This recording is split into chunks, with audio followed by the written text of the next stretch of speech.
안녕하세요. 마로마보 CTO 정진욱입니다. 반갑습니다. 네. 오늘 제가 준비한 주제는 이제 디파이 투자라고 혹시 들어보셨나요? 아, 진짜요? 한 번도 못 들어보셨어요? 네. 아, 그렇군요. 이게 코인은 들어보셨어요? 네. 코인? 네. 업비트 계정 혹시 가지고 계신가요? 예, 있어요. 가지고 있어요? 있어요? 카연 아예 없어요? 네. 그 다음에 이제 김치 프리미엄이라고 혹시 아시나요? 네. 알고 있어요? 자극적인데요. 네. 네. 그래서 오늘 주제는 그 높은 이자율의 디파이 투자 방법 그리고 그 원리 그런 것들을 좀 설명드리도록 하겠습니다. 제가 이거를 사실 높은 수익률을 왜 여러분들한테 공유를 하냐면요. 이게 그 진입 장벽이 생각보다 높아요, 많이. 우리가 그냥 하는 주식보다도 높고, 뭐, 코인보다는 훨씬 더 높고, 그렇다 보니까 제가 아무리 상세하게 설명을 해도 여러분들 안 하실 거 압니다. 집에 가서 안 하실 거 알아요. 그래서 제가 어차피 여러분들 안 하실 거 공유를 드립니다. 오늘은, 청명이라고 하는 날입니다. 청명. 네. 청명은 이제 챗 GPT한테 물어봤어. 청명은 뭐냐? 청명은 이제 새로운 시작, 겨울에서 봄으로 넘어가는 시기이고요. 그래서 청명의 정신을 품고 우리가 모두 두 팔 벌려서 봄을 맞이합시다. 자, 들어가기 전에 먼저 안내사항은요. 저는 블록체인이랑 디파이 분야의 전문가가 아닙니다. 그리고 여기서 블록체인의 원리와 내용을 설명하지 않아요. 앞에서 다른 분이 발표 때 아마 블록체인 그 얘기를 해주셨던 걸로 기억합니다. 그래서 저는 블록체인의 기본 지식에 대해서 알고 있는데 여러분들이 기본 지식에 대해서 알고 있으면은 아마 이 내용들을 읽는데 아마 되게 도움이 되지 않을까 싶어요. 그래서 저 또한 디파이 투자자 중 한 명이고요. 혹시나 블록체인의 기본에 대해 알고 싶으시면은 저한테 말씀해 주시면 제 블로그를 공유해 드리도록 할게요. 그래서 저 또한 틀리거나 모르는 부분이 있을 수 있고요. 아니면은 제가 알고 있는 지식이 이미 예전의 지식이 됐을 수도 있고요. 그래서 특정 디파이 플랫폼을 홍보할 의도가 없습니다. 그래서 자, 제가 2부 정도로 나눠서 준비를 했어요. 1부는 디파이 투자의 수익이 높은 이유가 뭔지 그걸 여러분한테 원리를 설명을 해드리고 그 다음에 2부는 제가 실전 그럼 투자 어떻게 하는지 알려드리도록 할게요. 그래서 준비한 내용은 디파이, 그 다음에 거래소의 거래 유동성 공급, 그 다음에 탈중앙화 거래소와 이제 일드파밍이라고 하는 상품에 대해서 공유를 드리도록 하겠습니다. 그래서 오늘 주제는 여러분들이 일반적으로 생각하는 코인 투자가 아닙니다. 코인 투자가 아니에요. 그래서 막 차트 보고 차트 분석해서 뭐 무릎에서 사서 뭐 어깨에서 팔아라 이런 게 아니에요. 그런 투자가 아니고요. 제가 말하는 투자는 어떻게 보면은 은행 예치와 되게 비슷합니다. 그래서 은행 예금 금리가 지금 몇 퍼 정도 되나요? 지금 금리가 좀 올라서 아마 예금 금리가 국내 지금 제가 알기로는 2.5%거든요. 금리가 맞나요? 근데 새마을금고에서 4.5% 네, 보통 이제 그거보다 한 1, 2% 정도가 높아요. 예치금 금리가. 근데 그거에 비해서 디파이의 이자율은 매우 높습니다. 2020년 하반기 기준으로 APY라고 하면은 연 복리예요, 복리. 복리가 300%에서 1000% 정도의 상품들이 여기 질비해 있어요. 저도 그 당시에 투자를 했었고. 네. 그래서 그냥 이렇게만 얘기하면은 여러분들이 안 믿으실 것 같아서 어차피 뭐 이 강의 그렇게 막 사람들이 찾아보는 강의도 아니고 하니까 제 수익률을 공개를 하도록 하겠습니다. 옛날 수익률이에요. 2021년 7월 21일에 제가 78,630달러를 예치를 했어요. 그리고 2021년 10월 4일 제가 예치를 뺐습니다. 86,136달러를 제가 가지고 갔어요. 그래서 2개월 반 동안의 수익이 7,506달러였어요. 그러면 하나로 계산하면 얼마죠? 저기 적혀 있듯이 거의 1,000만 원 가까이 돼요. 네. 그리고 2021년 10월 제가 잠깐 쉬고 있다가 2021년 10월 15일에 다시 넣었어요. 돈을 좀 빼고. 그래서 71,207달러를 넣었고 2022년 3월 1일까지 묵혀뒀어요. 그리고 그랬더니 83,465달러가 되었죠. 그래서 4개월 반 동안의 수익이 12,258달러가 되었어요. 저는 거기서 1,600만 원 정도의 수익을 얻었어요. 물론 저 예치금이 다 제 돈이 아니에요. 예치금이 제 돈이 아니고 은행 이자가 은행 대출을 포함되어 있고요. 그 다음에 제가 어디서 이렇게 빌린 돈들, 아빠한테 빌린 돈, 뭐 이런 것들이 다 들어가 있는데, 예, 거기서 하는 이자보다 빌리는 대출 이자보다 여기가 훨씬 높기 때문에 그런 것도 신경 쓰지 않고 이렇게 수익을 올렸습니다. 물론 지금은 이 정도까지 되진 않아요. 근데도 높으니까 제가 여러분들한테 공유를 드리는 겁니다. 그래서 2023년에도 계속 디파이 예치금은 늘어나고 있어요. 2020년부터 시작해가지고. 그래서 그럼 디파이가 도대체 뭐냐? 여러분들 이제 아무도 들어본 적 없다고 했죠. 그래서 그거에 대해서 간단하게 설명해 드리고 넘어갈게요. 디파이는 이제 Decentralized Finance의 약자로 탈중앙화 금융이에요. 그래서 우리가 중개거래소, 거래소, 은행과 같은 이제 중앙 금융 중개자에 의존하지 않고 대신 블록체인에서 스마트 컨트랙트를 활용하는 블록체인 기반의 금융 형태입니다. 그래서 왜 디파이가 그 장점이 뭐냐면 우리가 원래 은행 가서 돈 빌리려면은 또는 뭐 투자를 하려면은 우리의 신용도가 되게 중요하잖아요.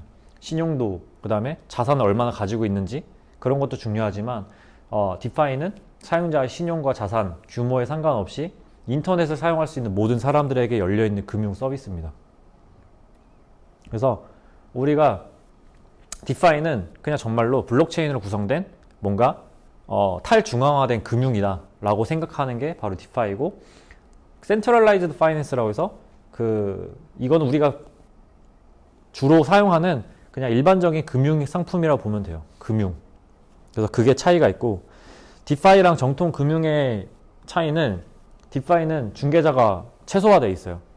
그리고 지역적 한계가 없죠, 당연히. 화폐의 발생과 중개자와 자산의 매매 또한 다 블록체인으로 이루어져 있고, 그리고 탈중앙화 거래소에서 자산을 거래를 하고요. 그리고 투자 수단도 토큰화된 상품이랑 서비스들. 그러니까 디파이에도 제가 금융이라고 했잖아요. 그러니까 금융이라는 걸 이해를 해야 돼요. 디파이도 금융이고, 우리 은행 상품 은행도 있고, 또 뭐도 있죠? 주식도 있고, 투자 금융도 있고, 보험도 있고, 뭐 여러 가지 보험 상품도 있고 하잖아요. 그러면 그 얘네들은 다 중앙화된 금융이고, 그 탈중앙화된 금융에도 금융 상품들이 정말 많이 있습니다. 그래서 그 금융 상품들 중에서 제가 한 가지를 소개를 해드리는 거고요.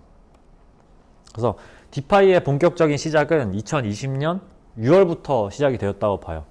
그래서 그때부터 되게 붐이 일었다 보고, 어떻게 보면은 발빠른 자들이 거기서 엄청난 수익들 아마 가져갔겠죠. 그 당시 APY가 한 1000% 넘어가는 상품들이 대단히 많았을 테니까.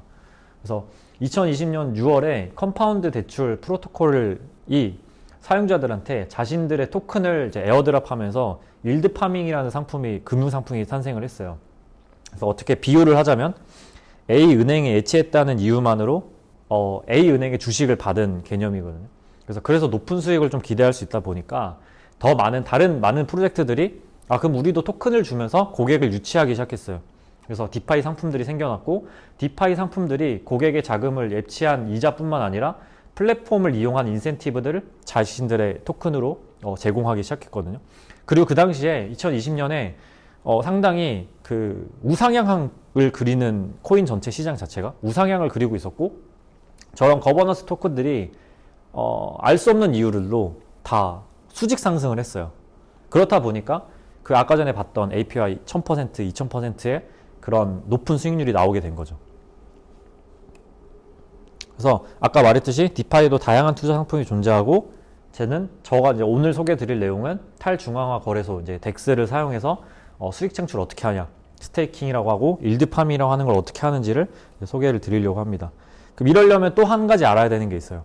우리가 탈중앙화된 금융이 있고 탈중앙화된 금융이 있다고 그랬잖아요. 디파이가. 탈중앙화된 금융 안에서 탈중앙화 거래소가 있어요.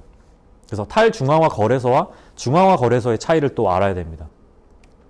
중앙화 거래소는 이제 여러분들이 아는 업비트, 바이낸스 이런 게 중앙화 거래소예요. 그래서 암호화폐 거래소에서 뭔가 내가 1,000원 주고 비트코인을 사고 이런 게 이제 중개를 해주는 중앙화된 거래소가 있거든요.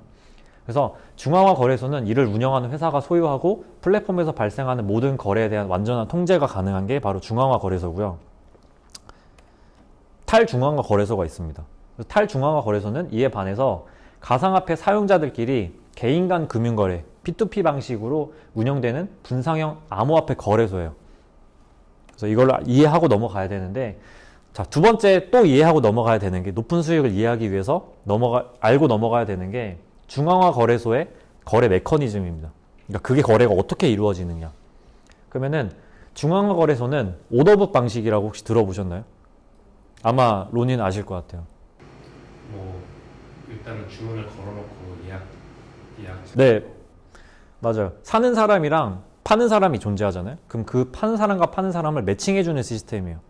그래서 코인을 사려는 구매자와 코인을 매도하려는 판매자 사이에서 이제 중개자 역할을 하면서 서로의 주문을 거래소가 연결을 해줘서 매매가 이루어지는 거죠. 그래서 매수자 입찰 가격이 매도자가 내건 가격보다 높거나 같으면 거래가 이루어집니다. 거래가 체결이 돼요. 그리고 중앙거래소가 그 거래 수수료를 가져가죠. 그리고 중앙화 거래소에 유동성 제공이라는 게 있어요. 유동성을 제공하는 게 뭐냐면, 자, 우리가 비트코인은 거래량이 되게 많아요. 근데 거래소에 그런 코인들 말고도 되게 다양한 코인들이 존재하잖아요. 근데 그런 코인 종류가 많다 보니까 거래 유동성이 낮은 코인들이 존재해요. 나는 100원에 팔고 싶은데 누군가는 그냥 200원에 사고, 누군가는 90원에 사고 싶어요. 그러면 거래가 이루어지지 않거든요. 그렇다 보니까 이거를 현물, 선물 거래를 하기 위해서는 유동성을 공급해주는 사람들이 있어야 돼요. 우리가 그런 사람들을 마켓플레이스라고 하는데, 마켓 메이커들이라고 하는데, 이제 마켓 메이커는 매도자랑 매수자가 제시한 가격의 중간 지점에 구매 판매 오더를 제한함으로써 이제 자산의 가격이 크게 변동되지 않으면서 빠르게 거래가 이루어질 수 있게 해주는 역할을 하거든요. 그래서 우리가 이 유동성이 없는 곳에서는 거래가 안 이루어지는 것도 많아요. 뭔가 내가 팔고 싶지만 사는 사람이 없어서 팔지 못하는 경우들이 생기거든요. 이 주식 시장도 그렇고. 그래서 그럴 때 그 유동성을 제공해주는 사람들이 바로 마켓 메이커들이고, 그 사람들은 그럼 누구냐라고 하면은 보통 회사에서 그런 것들을 유동성을 제공을 해요. 회사 자금이 있으니까. 자금으로 운영을 또 하고요. 아니면 중앙화 거래소랑 정식으로 협력을 맺은 마켓 메이커들이 있어요. 이제 그들이 되게 합법적인 방법으로 인위적으로 자금을 풀어서 유동성을 공급하거든요, 보통. 그리고 그 사람들한테 이런 수익들이 분배가 되죠. 그래서 되게 중요한 유동성을 제공하는 중요한 주체거든요. 그래서 한데 탈중앙화 거래소의 유동성 공급은 달라요. 탈중앙화 거래소의 경우에는 유동성 풀이라고 해서 하나의 거대한 바구니에다가 사람들 코인들을 다 거기다 집어넣어요. 집어넣고 어제는 블록체인이니까 다 연결돼 있거든요. 그래서 다 누군가가 내가 A라는 코인을 원하면 그럼 A라는 코인을 그 풀에서 주고 내가 B 코인을 다른 걸로 바꿔주는 거예요. 그 풀 안에서. 그렇기 때문에 그 거래소 안에서만 거래가 되는 게 아니라 그 유동성 풀을 운영하기 때문에 되게 뭔가 중개자 같은 게 필요 없는 거죠. 그래서 탈중앙화 같은 경우에는 유동성 풀 방식을 사용을 하고, 어쨌든 뭐 내가 보유하고 있는 코인과 맞바꾸는 방식이고, 코인 교환, 스왑 시 가격은 알고리즘에 의해서 결정이 됩니다. 그러니까 아까 말했던 매수자와 매도자가 있는 거는 그 오더북 방식으로 그 체결과 매수자가 원하는 가격과 매도자가 원하는 가격이 정해져 있잖아요. 여기는 알고리즘에 의해서 참고를 해가지고 알고리즘에 의해서 결정이 돼요. 그렇기 때문에 전혀 중개자가 없고 누구나 익명으로 유동성을 제공할 수가 있는 거죠. 그래서 한마디로 탈중앙화 거래소를 통한 이제 수익 창출, 일드 파밍이라고 하는 상품은 우리가 유동성을 공급하는 거에 따른 수익이에요. 그러니까 우리가 유동성을 공급하니까 유동성 공급자들에 대한 수익을 우리가 가져가는 거죠. 그 거래소, 중앙화 거래소나 마켓 메이커들이 가져가는 게 아니라. 그렇기 때문에 그 수익들을 온전히 유동성 공급자들이 가져가기 때문에 수익률이 정말 높다. 그래서 탈중앙화 거래소의 유동성 공급에 대해서 조금만 더 알아보도록 합시다. 그러면은 탈중앙화 거래소에도 마켓 메이커는 이제 중요한 역할을 해요. 똑같이. 근데 자동화된 마켓 메이커가 있어요. 그래서 자동화된 마켓 메이커, 오토노머스 마켓 메이커가 존재를 하고, AAM이라는 거는 유동성 풀을 기반으로 거래를 하게 됩니다. 그래서 중앙화된 주체가 없어서 신용 위험이 없고 거래 상대방을 찾을 필요가 없고 거래량에 상관없이 거래가 빨리 처리가 됩니다. 네. 그래서 뭐 이제 또 그 다음에 유동성 공급에 따른 비영구적 손실이라는 게 또 있어요. 말이 좀 어려운데 제가 뒤에 가서 간단하게 설명드릴게요. 그래프로. 그래서 유동성 풀에 유동성을 공급했을 때, 자산을 예치했을 때 예치된 자산의 가격 변동으로 인해서 이제 임시적으로 손실을 보는 걸 우리가 여기서는 비영구적 손실이라고 그러거든요. 근데 내가 만약 유동성 풀에 간단하게 얘기하면 비영구적 손실은 내가 유동성 풀에다가 코인을 투자를 했어요. 예치를 했어요. 그러니까 유동성을 제공한 거죠. 제공하면은 내가 예를 들어서 비트코인 100개랑 뭐 이더리움 100개를 이렇게 페어를 해가지고 예를 들어서 같은 가치가 있는 걸로 유동성 풀에다가 공급을 했어요. 근데 얘네가 가격이 변동되잖아요. 가격이 변동되기 때문에 그에 따라서 얘 가격이 만약에 올랐다고 쳐볼게요. 유동성 풀에 내가 넣고 나서. 그랬을 때 무슨 말이냐면 내가 그냥 넣지 않고 그냥 코인으로 가지고 있을 때보다 유동성 풀에 넣어놨을 때 손해를 본다는 거예요. 내가 그냥 가지고 있었으면은 예를 비트코인이 올라가지고 200만 원 수익을 봤을 텐데 유동성 풀에 넣어놓고 있으니까 이거 오른 거에 만큼 수익을 못 본다는 뜻이에요. 180만 원밖에 수익을 못 본다는 거죠. 유동성 풀에 제공하고 있으니까. 그래서 그런 걸 우리가 비영구적 손실이라고 하는데 이에 따라서 이제 디파이 서비스들은 LP, 이제 리퀴디티 프로바이더, 유동성 공급자들에게 유동성을 제공하는 대가로 비영구적 손실액, 비영구적으로 넣었기 때문에 발생하는 손해, 플러스 각자 플랫폼에서 발행하는 거버넌스 토큰 이런 금전적인 인센티브를 제공하고 있습니다. 그래서 그게 상당히 높다는 거죠. 이 수익률이. 그래서 다시 정리를 하면 결론적으로는 탈중앙화 거래소, 덱스를 통한 수익 창출, 일드 파밍은 이꼴 유동성 공급에 따른 수익. 유동성 공급하면서 그 유동성을 공급한 사람들끼리 뭔가 거래가 이루어지면 나한테 수수료가 들어오잖아요.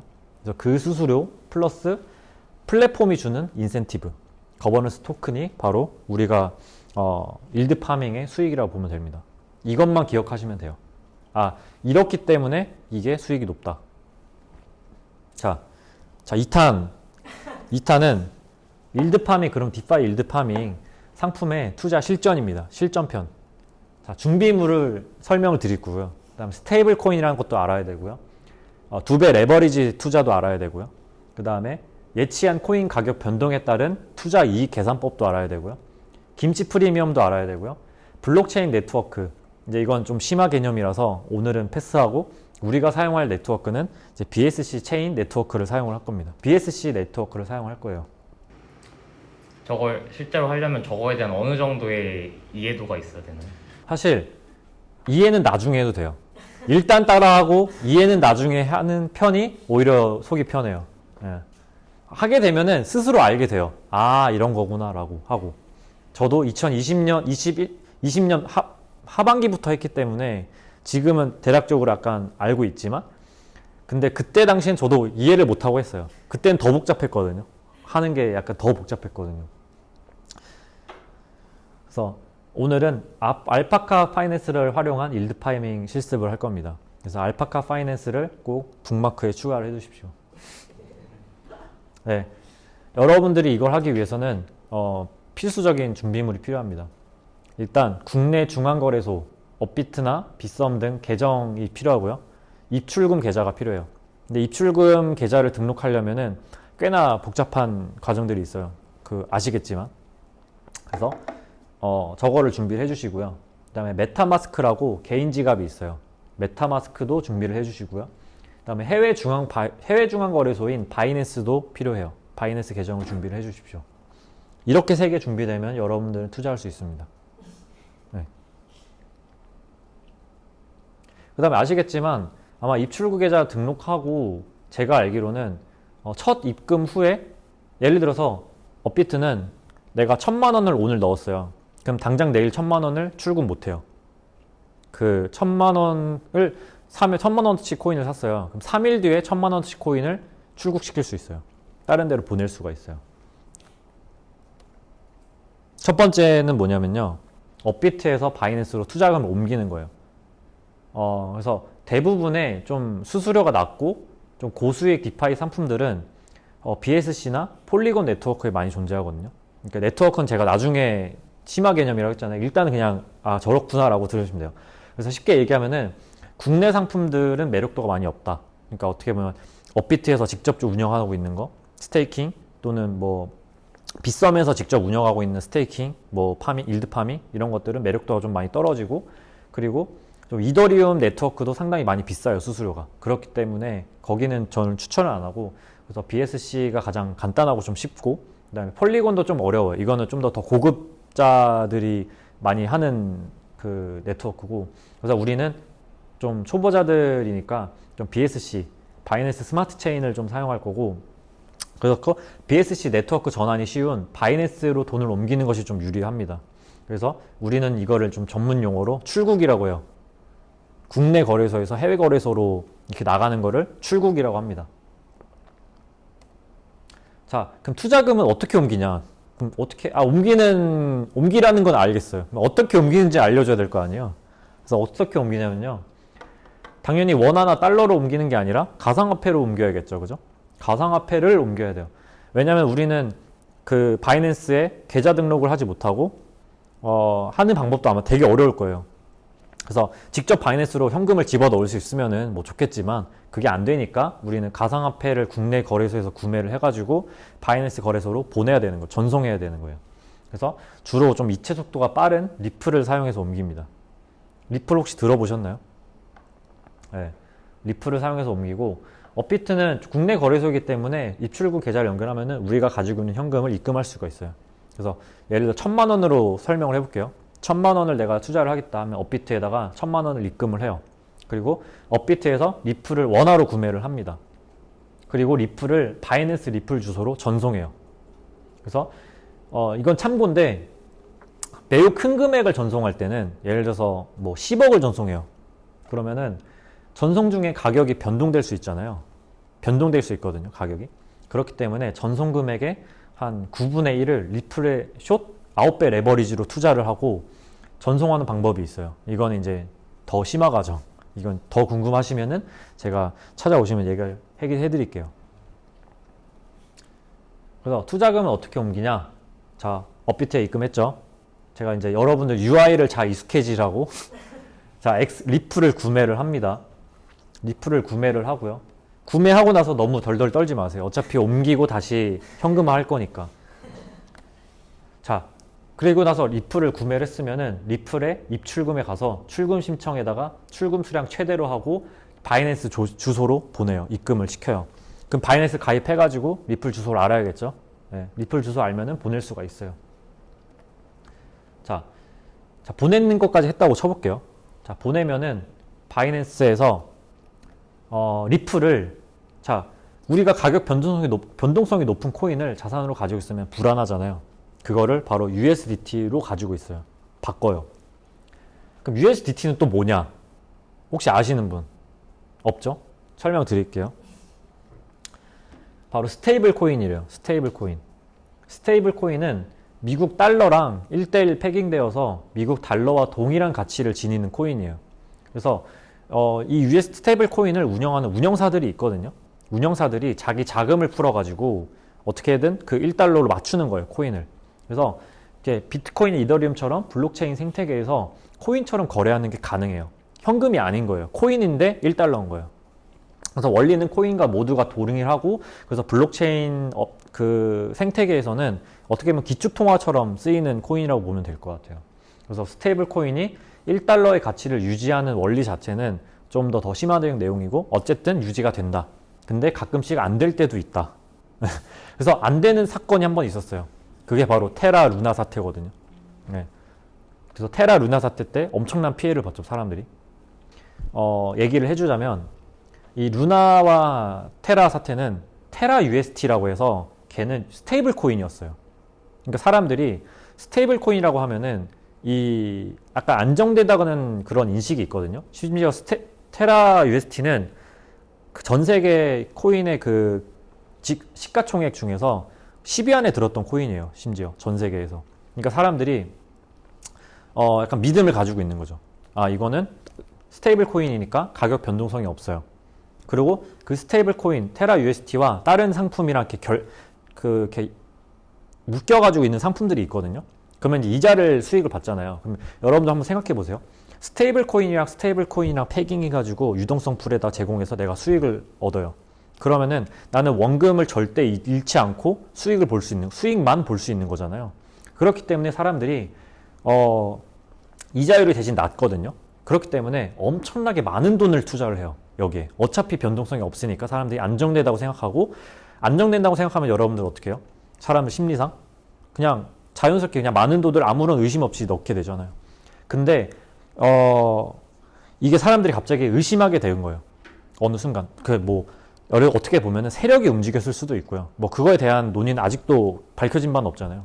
세력이 움직였을 수도 있고 사람들이 갑자기 이런 스테이블 코인에 대한 테라 USD에 대한 믿음이 없어졌을 수도 있고 그래서 사람들이 뱅크런을 했어요. 뭐가 된지 모르겠어요. 아무튼 가격이 1달러 패깅이 깨졌어요.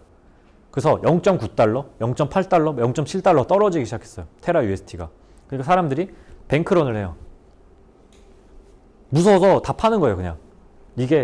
그래서 이게 가치가 테라 USD랑 루나는 이렇게 엮여 있어요. 두 개가. 테라 USD를 1달러로 유지시키기 위해서 루나라는 토큰이 발행되면서 그 시장에 유동성을 공급하고 그거 가지고 그 자금으로 테라 USD를 1달러로 패깅시키는 그런 원리로 돼 있는데 얘가 패깅이 깨져서 떨어지다 보니까 루나 코인이 그만큼 무수한적으로 계속 발행이 되게 되고 그러면 당연히 가격이 또 떨어지고 사람들이 뱅크런 하게 되면서 그래서 둘 다 0에 수렴해 버리는 사태가 발생해 버렸죠. 그래서 사람들이 돈을 엄청나게 많이 잃었어요. 그때 당시. 그래서 루나 때문인 것도 있지만 그 테라 USD가 스테이블 코인이었기 때문에 더 피해가 컸다. 그래서 대표적인 스테이블 코인으로는 이제 USDT, 테더라고 하는 USDT, 그다음에 USDC, 그다음에 다이, BUSD. 이제 바이낸스에서 운영하는 BUSD도 있어요. 그래서 이거 대충 넘어가고 여러 디파이 프로토콜이랑 연결이 가능한 블록체인 개인 지갑이 있거든요. 그 메타마스크라고 하는데 그거를 가입하고 설치를 해주셔야 됩니다. 그래서 디파이에는 여러 플랫폼이 존재를 해요. 여러 플랫폼이 존재를 해요. 그 중에 하나가 알파카 파이낸스고 알파카 파이낸스에 애치하기 위해서는 여러분들 개인 지갑인 메타마스크가 필요하고요. 가장 활용성이 높으니까 메타마스크를 추천을 드릴게요. 그래서 메타마스크를 설치해 주세요.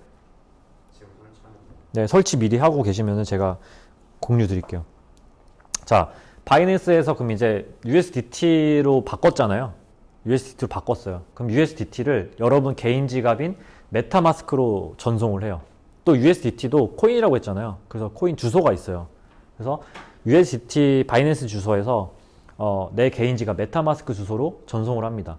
이제 이때 주의할 점은 알파카 바이낸스는 BSC 네트워크 기반이기 때문에 바이낸스에서 메타마스크 전송할 때 BSC 네트워크로 전송을 해야 돼요. 이거 제가 나중에 실제로 할 때 알려드릴게요.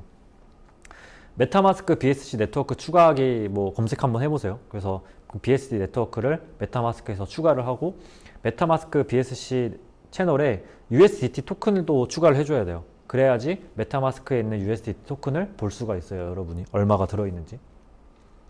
그래서 이런 식으로 네트워크가 여러 가지가 있어요. 이더리움 메인넷이 가장 기본적인 그 네트워크인데 그 중에서 바이낸스 스마트 체인 네트워크를 추가를 해줘야 됩니다. 그래서 바이낸스에서 메타마스크로 USDT를 전송을 해요. 여기 보면은 이거 BSC 스마트 체인 보이죠? 이걸로 눌러가지고 USDT를 보내면 됩니다. 그냥 다. 그러면은 여기에 USDT가 이렇게 돈이 들어와요. 바이낸스에. 그래서 메타마스크로 USDT가 보내지면은 저기에 돈이 들어오고 그 다음에 아까 설치했던 알파카 파이낸스에 메타마스크 지갑을 연결을 해요. 메타마스크 지갑을 연결하면은 여기 셀렉터 월렛 있죠? 이 중에 되게 많이 늘어났어요. 근데 그 중에서 메타마스크 그 지갑을 연결을 하고 알파카 파이낸스에서 여러분들이 지갑을 연결했으면 원하는 일드 파밍 상품을 예치를 하면 돼요. 되게 상당히 많은 일드 파밍 상품들이 있거든요. 그래서 제가 추천하는 거는 이 상품입니다. 그래서 BNB랑 팬케이크 스왑 덱스에서 덱스를 통한 BNB USDT 풀 그 예치 1급 상품을 예치를 하고 지금 현재 APY는 한 15% 정도, 16% 정도라고 보시면 될 것 같아요. 저거 앱이 있어요? 앱은 없는 것 같아요. 그래서 알파카 파이낸스에서 여러분들 원하는 1급 상품을 예치하는데 이거 잘 기억해 두세요. 자, 여러분들 USDT를 다 메타마스크로 옮겼잖아요. USDT 100%로 하고 레버리지를 2배로 하고요. 그 다음에 BNB를 빌리세요. 그렇게 투자를 하시면은 오른쪽처럼 저런 그래프가 나오는데 무슨 말이냐면 현재 밑에 있는 게 BNB는 코인이거든요. 얘는 유동성이 있는 코인이에요. 가격 변동이 있어요. 바이낸스 운영하는 코인 중에 하나고 거버넌스 토큰이고 그래서 다 내 현재 BNB 가격 USDT는 스테이블 코인이잖아요. 그래서 BNB 가격의 변동에 따른 내 수익의 그래프예요. 저걸 확인해 주시고 파란색은 100% 수익률 100%예요. 그리고 여기는 바이낸스 BNB 가격이에요. 현재 내가 투자한 가격이 여기인 거예요. 네. 가장 현재 가격 투자한 대로 90일이 지나면 제일 많은 수익을 볼 거예요. 근데 만약 BNB 가격이 오르거나 떨어지면 내 수익률은 이렇게 떨어지게 됩니다. 파란색보다 내 BNB 가격이 떨어지게 되면 나는 오히려 손해를 봐요. 원금 손해를 봐요. 여기도 마찬가지로 BNB 가격이 오르게 되면 내가 원금 손해를 보기 시작해요. 그 원리에 대해서는 제가 뒤에서 설명을 드릴게요. 그래서 지금 제가 투자해 놓은 상품이고 지금 커런트 APY는 한 16% 정도 나오죠. 연 이율이. 근데 저게 APY가 계속 변동해요. 변동성이 있거든요. APY도. 그러니까 은행 예치처럼 처음에 계약되면은 그냥 그대로 계속 쭉 가는 게 아니라 저 예치금에 대한 그 APY도 변동성이 있어요. 그래서 유동성이 있어가지고 저게 한 번은 막 78%, 막 100%까지도 갔다가요. 그렇게 좀 유지되기도 하다가 갑자기 좀 떨어져가지고 7%, 8%까지도 떨어질 때가 있어요. 근데 보통 한 저 정도 선을 유지한다고 보면 될 것 같아요. 그럼 그 떨어지고 뭐 올라가고 그런 걸 다 이제 평균적으로 종합했을 때 계속 저 APY가 갱신이 되는 거예요? 아니요. 계속 실시간으로 저게 계속 갱신돼요. APY가. 그러니까 실시간으로 그 수수료가 그 유동성을 제공한 거에 대한 수익이 실시간으로 변하는 거죠. 그러니까 결국에는 그 실시간적인 수익이 아니라 저 API는 결국 1년 동안 내가 이 금액을 예치했을 때 15%의 원금의 15%를 벌 수 있다라고 얘기를 해주는 거죠. 네, 맞아요. 그렇죠. 근데 현재 기준으로 현재는 너가 지금 15% 정도 1년을 기다리면 15% 수익을 낼 수 있어. 근데 저 API도 계속 변해요. 그러면 저것보다 더 짧은 기간 뭐 그런 거는 못 볼 수 있는 지표나 이런 건 없는 거죠. 예를 들어서 monthly나 그 그래프를 보면 돼요. 이 그래프. 저 그래프를 네. 근데 이것도 어쩔 수 없어요. 어차피 바뀔 수밖에 없는 게 APY가 자체가 수익 퍼센트가 자꾸 바뀌니까 저것도 계속 바뀌어요. 유동적으로. 그래서 여기서 투자를 하면 되는데 2배 레버리지 투자랑 투자의 의미랑 비영구적 손실을 간단하게 설명을 드릴게요. 근데 BNB랑 USDT랑 페어를 예치를 해요. 그러면 USDT는 스테이블 코인이라서 가격 변동이 없지만 BNB는 가격 변동이 발생할 수 있거든요. 근데 만약 BNB 가격이 상승한다면 비영구적 손실이 발생하겠지만 그래도 수익을 보게 돼요. 그쵸? 하지만 BNB 가격이 떨어진다면 우리는 원금 손해를 볼 수가 있어요. 원금보다 가격이 내가 나중에 뺐을 때 더 돈이 떨어지게 되는. 그래서 나온 상품이 이제 BNB를 내 투자 금액만큼 빌려서 숏에 투자하는 2배 레버리지 상품이 나왔어요. 뭐냐면 숏 투자는 가격이 떨어지는 것에 베팅하는 거거든요. 반대로 베팅하는 거예요. 반대로. 그래서 그렇게 되면은 어떻게 되냐면 BNB 가격이 상승하면 BNB 가격이 상승하는 거에 따른 내 수익 플러스 BNB 숏 투자에 따른 손해가 이게 메꿔져서 원금이 유지가 되고요. BNB 가격이 떨어지게 되면 BNB 가격 하락에 따른 내 손해와 BNB 숏 투자에 따른 수익, 떨어지는 거에 베팅했으니까 그것 때문에 원금이 유지가 되고요. 그래서 전체적으로 원금은 보호하고 유동성 제공에 따른 수익과 인센티브만 챙길 수 있는 저런 레버리지 상품들이 나오기 시작했어요. 내가 나는 더 떨어지는 거에 투자할래. 그러면 3배 레버리지에 투자를 하는 경우도 있어요. 그러면은 이율이 좀 더 올라가요. APY가. 좀 더 많이 빌리는 거니까. 무슨 말이냐면 제가 이 디파이가 금융이라고 했잖아요. 코인을 담보로 코인을 빌릴 수가 있어요. 근데 더 많이 빌릴 수 있는 거죠. 제 주식이랑 똑같이. 네, 더 많이 빌리면 당연히 BNB를 많이 빌렸으니까 BNB 가격이 떨어지게 되면은 우리는 오히려 숏에 투자했으니까 BNB 가격이 떨어지면 우리는 아싸라 좋다 하고 수익이 더 많이 늘어나는데 BNB 가격이 올라버리면 이제 우리가 갚아야 되는 BNB 가격이 높아지게 되잖아요. 개수를 빌렸으니까. 그렇기 때문에 우리 원금 수익은 떨어지는 거죠. 원금 수익 손해를 볼 수가 있는 거죠. 그래서 저는 그냥 아직 초보자라면은 그냥 2배를 하는 걸 추천을 드린다. 그리고 이게 그 2배에 대한 그래프예요. 네. 제가 간단하게 설명을 드릴게요. 원래 여러분이 그럼 지금 저기 숏까지 하는 그 그래프. 예, 저게 2배 숏까지 다 친 그래프인 거예요. 설정이 그거. 예, 설정이 그 설정이고요. 오른쪽이 그거를 투자했을 때 여러분들이 받게 되는 수익 예상치인 거예요. 제가 설명을 간단하게 드릴게요. 자, 여러분이 이게 가격이고요. 이게 어떠한 BNB 가격이라고 쳐볼게요. 내가 이 시점에서 어떠한 걸 구매를 한 거예요. 예를 들어서 가격이 예를 들어서 뭐 내가 300일 때 구매를 한 거예요. 300달러일 때. 근데 얘가 가격이 떨어지게 되면 이건 내 수익이라고 볼게요. 자, 가격이 떨어지게 되면 당연히 0원이 되면 나는 원금이 0원이겠죠. 그리고 오르면 오른 만큼 벌게 될 거예요. 이게 바로 내가 그냥 가지고 있을 때의 수익이에요. 그냥 가지고 있을 때의 수익. 하지만 내가 유동성 풀에 공급을 했어요. 유동성 풀에 공급하게 되면 그래프가 어떻게 되냐면 약간 이렇게 됩니다. 약간 이렇게 돼요. 약간 유동성 풀을 제공하게 되면 이렇게 그래프가 돼버려요. 그럼 이 차이가 발생하게 되죠. 내가 그냥 가지고 있을 때 수익보다 유동성 풀을 제공했을 때 이 BNB 가격이 오르면 수익이 낮아지게 돼요. 이걸 바로 우리가 비영구적 손실이라고 해요. 어떻게 보면은 더 받을 수 있었는데 약간 이런 손실인 거죠. 근데 2배 레버리지를 내가 쳐버리게 되면은 이게 아무런 레버리지 없이 유동성 풀을 제공했을 때거든요. 당연히 가치가 오르면은 나도 그거만큼 수익을 보게 되겠죠. 근데 2배 레버리지 숏을 쳐버리게 되면은 이게 그래프가 저런 모양처럼 됩니다. 이게 원금이라고 하면은 약간 이런 식으로 꺾이죠, 이렇게. 예. 왜냐면 2배 레버리지 내가 이만큼 했으니까 낮아지는 거에 베팅했으니까 높아지면은 오히려 깎이는 거예요. 그렇기 때문에 내가 2배 레버리지는 보통 청산이 잘 안 되는데 레버리지는 아마 아시겠지만 이게 내가 투자한 것보다 빌려서 투자하기 때문에 청산되기도 하거든요. 그래서 내가 만약 3배 레버리지를 치잖아요. 그러면 청산 금액이 나와요, 여기. 얼마 이상이 되면은 내 원금은 0이 돼버려요, 그냥. 청산돼 버립니다.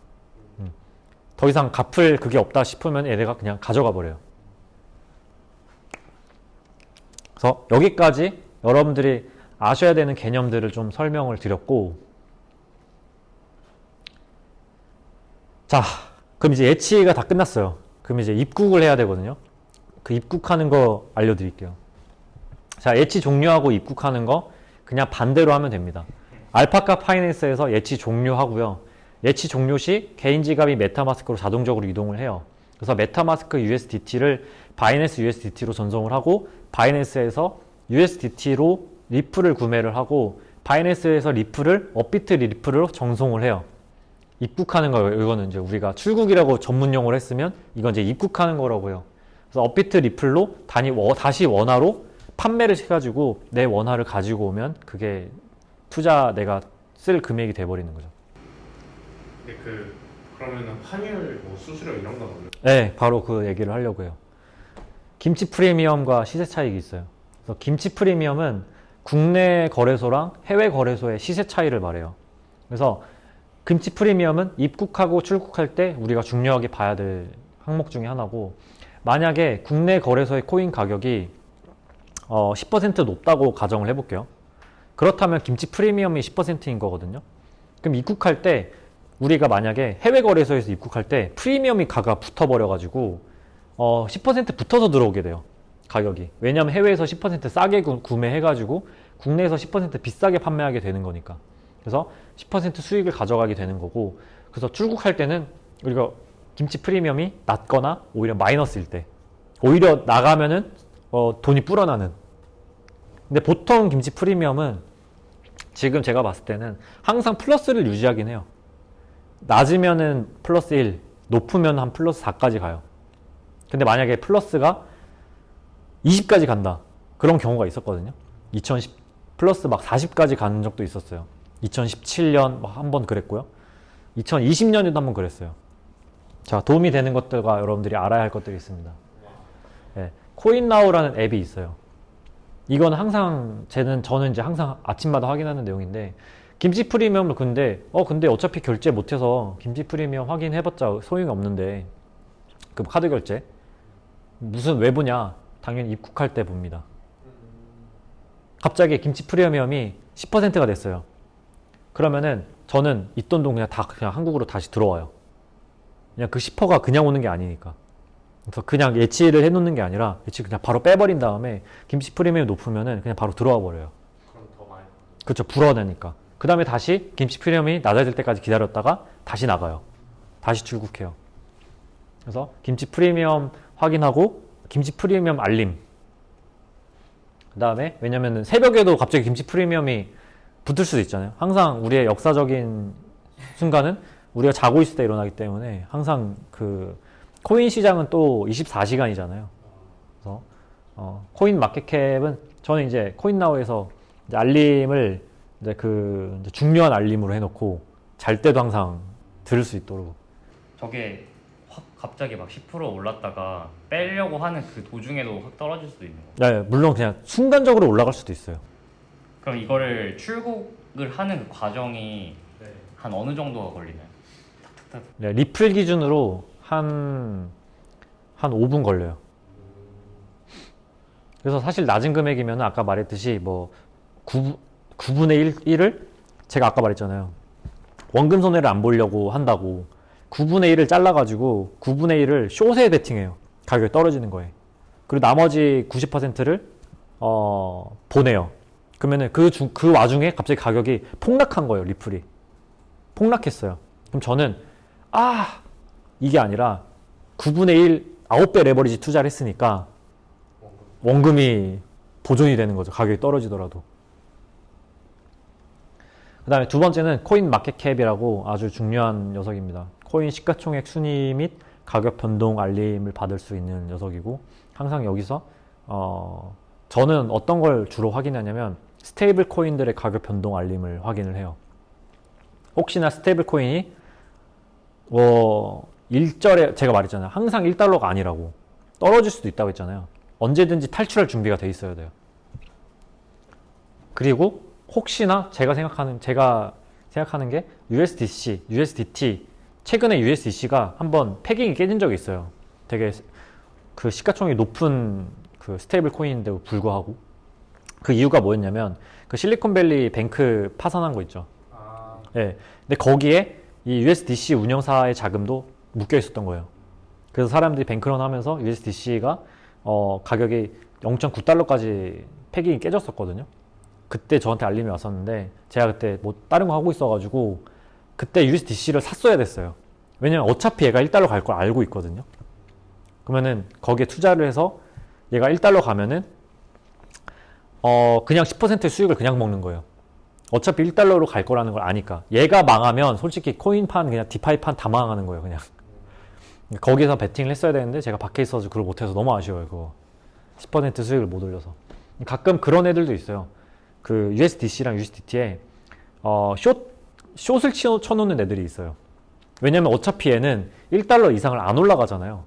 그냥 숏을 쳐놓고 떨어지면은 그냥 수익 실현해버리는 거예요. 그냥 그런 애들도 있고, 정말 세력들이 많아요. 여기는 디파이는 세력이 이게 디파이가 아까 전에 잠깐 간단하게 그냥 재미로 얘기하는 얘기인데 디파이 지금은 이제 없어졌지만 지금은 그게 보완이 됐지만 예전에는 이 약간 유동성 풀의 가격을 알고리즘으로 결정한다고 했잖아요. 얘네가 실제 중앙거래소의 그런 거래 가격들을 참고해 오거든요. 블록체인이다 보니까 참고를 해오는데 세력들이 일부러 여기 중앙거래소의 가격을 올려요. 세력이라서 이 돈이 많으니까 가격을 올린 다음 펌핑 시킨 다음에 순간적으로 그게 반영되기까지 시간이 좀 걸리거든요. 이 유동성 디파이에서 그 펌핑 시켜놓고 바로 여기서 싼 가격에 사는 거예요. 그리고 얘가 펌핑 이제 반영돼서 펌핑 되잖아요. 그럼 다 팔아요. 그 시세 차익으로 돈을 보는 애들이 있었어요. 세력들이. 그래서 이제 그것도 다 보완이 됐고, 자, 그다음 세 번째는 여러분들이 꼭 깔아야 할 앱과 그 플랫폼입니다. 디뱅크는 내 지갑 주소에 투자 금액을 확인하고 다른 사람 투자 금액을 확인할 수 있는 그런 플랫폼이고요. 원인치는 가장 저렴한 수수료로 코인 수합을 할 수 있는 플랫폼입니다. 자, 여기까지 했으면 여러분들 혹시 궁금한 거 있으신가요? 뭐든지 질문하십시오. 예. 저는 좀 궁금한 게 그 저희가 유독성을 제공을 하면서 그거에 대한 수수료 플러스 이제 거버넌스 코인을 이제 받는다 했잖아요. 네. 그러니까 거버넌스 코인이 플랫폼에서 받는 거잖아요. 플랫폼에서 발행하는 거. 발행하는 거잖아요. 근데 그러면은 결국에는 그 플랫폼 이게 탈중앙이라 했는데 플랫폼이라는 게 존재를 하면은 완전히 탈중앙이 아니라 그냥 플랫폼에 이제 의존을 하는 거 아니냐. 네. 그런 것도 좀 있고 그럼 그 플랫폼에 저희가 이제 제공을 해야 되는 뭐 그런 뭐 수수료나 이런 게 있는 게 아니냐. 뭐 그런 게 또 좀 있고 그 플랫폼에서 저희한테 거버넌스 토큰을 이렇게 발행을 하면 그 플랫폼은 어떤 수익 창출이 네. 되길래 우리한테 그런 서비스를 제공하는 거예요? 네. 그거에 대해서 설명을 다 해드릴게요. 네. 일단 그런 블록체인은 스마트 컨트랙트라고 해서 이미 알고리즘이 다 돼 있어요. 그러니까 우리가 수익을 그 플랫폼이 결정하는 게 아니에요. 유동성 공급에 따라서 자동으로 그 스마트 컨트랙트 알고리즘에 따라서 우리한테 수익이 분배가 되는 거거든요. 그런데 그 수익들이 그 토큰 발행자들한테 또 가는 이유가 뭐냐면요. 그 거버넌스 토큰이라고 하는 게 그 거버넌스 토큰을 가지고 있는 사람들도 수익을 그 분배받게 돼요. 무슨 말이냐면 거버넌스 토큰을 가지고 있는 사람을 이제 우리가 주로 이제 거버넌스 토큰이 그런 플랫폼에서 의사결정을 하는 뭔가 주식 같은 느낌으로 운영이 되거든요. 그래서 뭐 예를 들어서 뭐 플랫폼을 어떻게 운영할지 기타 그 의사결정권을 가지고 있는 게 거버넌스 그 토큰이에요. 근데 그 거버넌스 토큰을 가지고 있는 사람들도 그 유동성 공급을 제공하는 거에 있어서 수익을 분배받아요. 근데 그 거버넌스 토큰을 주로 누가 가지고 있느냐? 한 70% 정도가 그 플랫폼을 만든 사람들이 가지고 있어요. 그러니까 그 사람들도 사실은 엄청난 수익을 가지고 가는 거예요. 어떻게 보면. 그리고 그 사람들이 어차피 시장에는 20%에서 30% 정도밖에 풀질 않거든요. 그 토큰을. 그렇기 때문에 대부분의 아까 전에 말했지만 그 유동성을 제공한 그거에 대한 그 수익이 거버넌스 토큰을 가지고 있는 사람들 플러스 그 유동성 풀을 제공한 사람, 예치금한테도 이제 돌아가는데 그 사람들이 거버넌스 토큰 이거 플랫폼을 만든 사람들이 그 거버넌스 토큰을 거의 대부분 가지고 있기 때문에 그 사람들한테 수익이 많이 간다. 그러면 거버넌스 토큰은 가지고 있을수록 이득이란 건데. 그쵸. 근데 그 가격이 변동이 되니까 우리로서는 그게 사실 되게 많은 이런 플랫폼들이 많이 나왔었어요. 막 그때 우후죽순 나왔었어요. 그래서 그거가 러그풀인지, 그러니까 사기인지 그런 거를 알려주는 사이트도 있었거든요.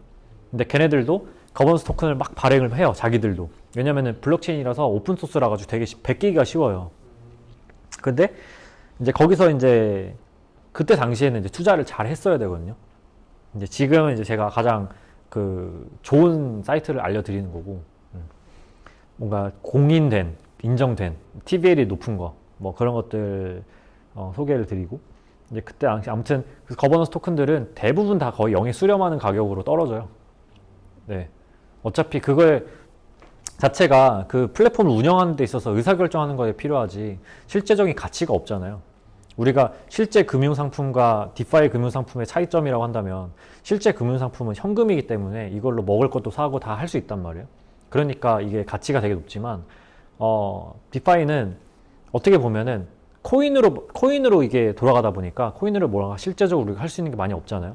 그렇다 보니까 결국에 또 투자 상품에 다시 투자하게 되고 이렇게 돌아가니까 좀 투자적인 부분이 좀 강하긴 하죠. 디파이가 아직까지는. 그럼 거버넌스 토큰은 그럼 받는 즉시 거의 바로 팔아야 되는 느낌 뭐 그런 건가요? 근데 꼭 그렇지도 않죠. 또 운영을 잘 하고 있는 또 되게 큰 중앙거래소도 그런 거버넌스 토큰을 발행하고 운영을 하는데 뭐 그거는 그 받은 토큰을 가지고 내가 재투자를 하거나 뭐 그런 거는 그 사람의 이제 마음이죠. 그럼 잭 같은 경우는 그 토큰 받았을 때 어떻게 하셨어요? 저는 그냥 일정 금액이 쌓이면 그냥 팔고 그랬었어요. 아, 지금은 인센티브를 안 주더라고요. 지금 투자하고 있는 상태로는. 또 있어요? 보통 입국 이렇게 해놓으면은 어느 정도 기간 동안 있다가 출국을 하고 가요. 그냥 그거는 이제 김치 프리미엄 보고 그때그때. 네, 저도 그렇게 그냥 결정해요. 돈 좀 필요하면 좀 빼가지고 가져오고.